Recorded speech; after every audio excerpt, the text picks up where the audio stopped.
Welcome back to the rural investor. आज के इस वीडियो में हम किसी पर्टिकुलर स्टॉक की बात नहीं करने वाले हैं, रादर हम एक तरीका डिस्कस करने वाले हैं जिसके थ्रू आप बेस्ट स्टॉक्स खुद से पिक कर सकते हैं। मेरी स्क्रीन पे screener.in की एक वेबसाइट है जो काफ़ी अच्छे स्टॉक इनसाइट्स देती है, which is free of cost.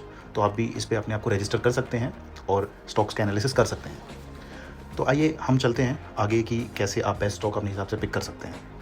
तो यहाँ पे अगर आप जाएंगे, आपको ऑप्शन दिख रहा है स्क्रीन्स। यहाँ पे जो ये वेबसाइट है, इन्होंने अपने हिसाब से काफ़ी पैरामीटर्स के बेसिस पे डिफरेंट स्टॉक्स अलग अलग कैटेगरीज में डाले हुए हैं। जैसे कि आप देख रहे होंगे लो ऑन 10 ईयर एवरेज अर्निंग्स, ऐसी कंपनियाँ इस वाली स्क्रीन में, इस वाली लिस्ट में आएंगी जिनकी जो अर्निंग है पिछले 10 साल में काफ़ी लो रही है। यहाँ पे वो कंपनियाँ हैं जहाँ पे जो फॉरेन इन्वेस्टर्स हैं वो लगातार बाइंग कर रहे हैं। आप एक बार देख लेते हैं अंदर चल के, इंडियन रिन्यूएबल्स में, AWL एग्री बिजनेस में, इनमें कॉन्टीन्यूसली जो आपके FIIs हैं वो कॉन्टीन्यूसली बाइंग कर रहे हैं। ये कुछ स्टैंडर्ड स्क्रीन्स हैं जिसमें बेसिस सर्टेन पैरामीटर्स स्टॉक्स को शॉर्टलिस्ट किया गया है, लेकिन हम यहाँ पे हमारी अंडरस्टैंडिंग के हिसाब से खुद हमारे स्टॉक्स पिक करने वाले हैं। तो वापस से हम स्क्रीन पे जाते हैं और हम यहाँ पे एक नई स्क्रीन क्रिएट करते हैं। तो हम जो बात कर रहे हैं, हम अगर बात करें कि हम अभी के लिए जो हमारी स्मॉल कंपनीज़ हैं उनमें बेस्ट स्टॉक पिक करने की कोशिश करते हैं और उनका जो प्राइस है वो 20 रुपये के आसपास हो, तो आप यहाँ पे क्वेरी खुद बना सकते हैं। तो अगर हम बात करें मार्केट कैपिटलाइजेशन क्या होता है कि उस कंपनी की वैल्यू क्या है। अगर मैं मार्केट कैपिटलाइजेशन की बात करूँ, लेस देन 200, ये जो वैल्यूज़ हैं या बाई डिफ़ॉल्ट आपकी करोड़ में आप यहाँ पे देख सकते हैं। उसके बाद आप एक और कंडीशन खुद से ऐड कर सकते हैं। हम यहाँ पे बात कर रहे हैं कि जो स्टॉक है उसका जो प्राइस हो वो लेट्स से 30 रुपीज़ से कम हो, राइट। सो आप करंट प्राइस की हम बात कर रहे हैं, लेस देन 30 रुपीज़, ठीक है। एक और कंडीशन ऐड कर लेते हैं, जो उसका प्राइस टू अर्निंग रेशियो है। प्राइस टू अर्निंग रेशियो क्या होता है कि पर स्टॉक आपको कितनी अर्निंग करके दे रहा है।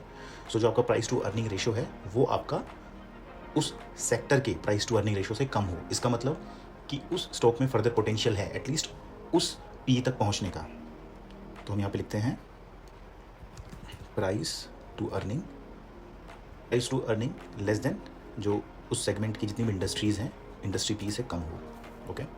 इसके अलावा अगर हम उसके रिटर्न्स की बात करें, जो उसका रिटर्न ऑन कैपिटल एम्प्लॉयड वो आपका 10% से ज़्यादा हो, तो हम वो भी एक पैरामीटर ऐड कर लेते हैं इसमें। Return on capital employed it should be greater than 10, ठीक है।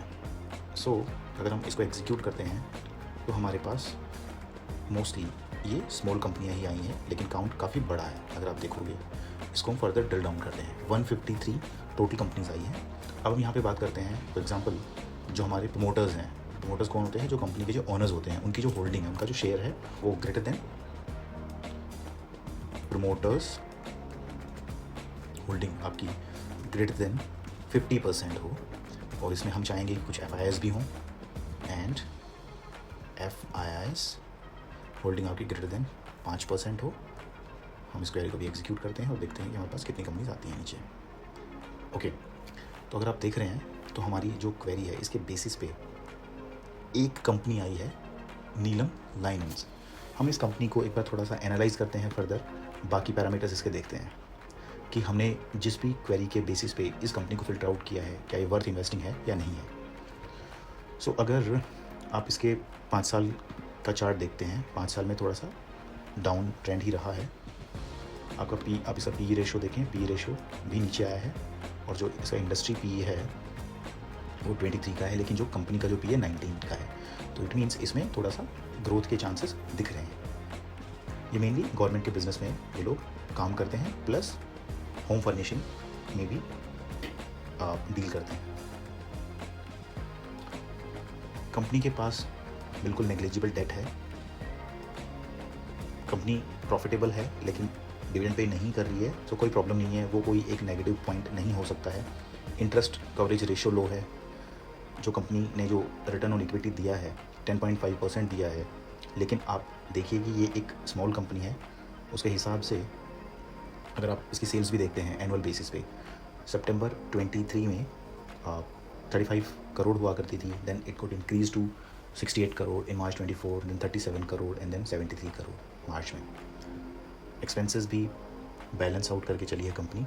अगर हम ओवरऑल सेल्स की बात करते हैं तो जो इसका सेल्स है 100 करोड़ के आसपास ही फ्लोट हो रहा है पिछले 3-4 सालों से। थोड़ी स्टेबिलिटी दिखा रही है कंपनी। और अगर आप इसके बोरोइंग्स की बात करें, जो इसके ऊपर जो कर्जा है, जो डेट है, वो कंपनी ने काफ़ी कम किया है। कैश फ्लोज भी कंपनी के पास नॉर्मल है बिकॉज ये एक छोटी कंपनी है। अगर आप इसके शेयर होल्डिंग पैटर्न की बात करें तो FIS भी इन्वेस्टेड हैं करंटली अप्रोक्सीमेटली 6.5% के आसपास। GIS भी इन्वेस्टेड है। तो ये जो screener.in टूल है, इसके थ्रू आप बेसिस सर्टेन क्राइटेरियाज, आपके जो भी क्राइटेरिया हैं जिसके ऊपर आप उस कंपनी को इवेलुएट करना चाहते हैं, उसको जज करना चाहते हैं, आप वो सारे फिल्टर्स यूज़ करके अपने लिए खुद से अच्छे स्टॉक पिक कर सकते हैं। तो ये जो कंपनी हमने अभी फ़िल्टर के बाद जो हमें मिली, नीलम लाइन एंड गारमेंट्स, ये एक रैंडम कंपनी आई है निकल के। हमने बेसिक चेक किया है कि क्या हमने जिन फ़िल्टर्स के उस कंपनी को पिक किया था वो सही में सेंस बनाते हैं, नहीं बनाते हैं। तो कैसा लगा आपको ये वीडियो? आई होप काफ़ी नॉलेज आपको गेन हुई और आप आगे से खुद से अपने लिए बेस्ट स्टॉक्स पिक कर पाएंगे। हमारे आने वाले वीडियोज़ में हम आपको और भी अच्छे स्टॉक टिप्स देने वाले हैं, किस तरीके से आप अच्छे स्टॉक्स पिक कर सकते हैं, क्या आपको उनमें इन्वेस्ट करना चाहिए, नहीं करना चाहिए। So the rural investor signing off.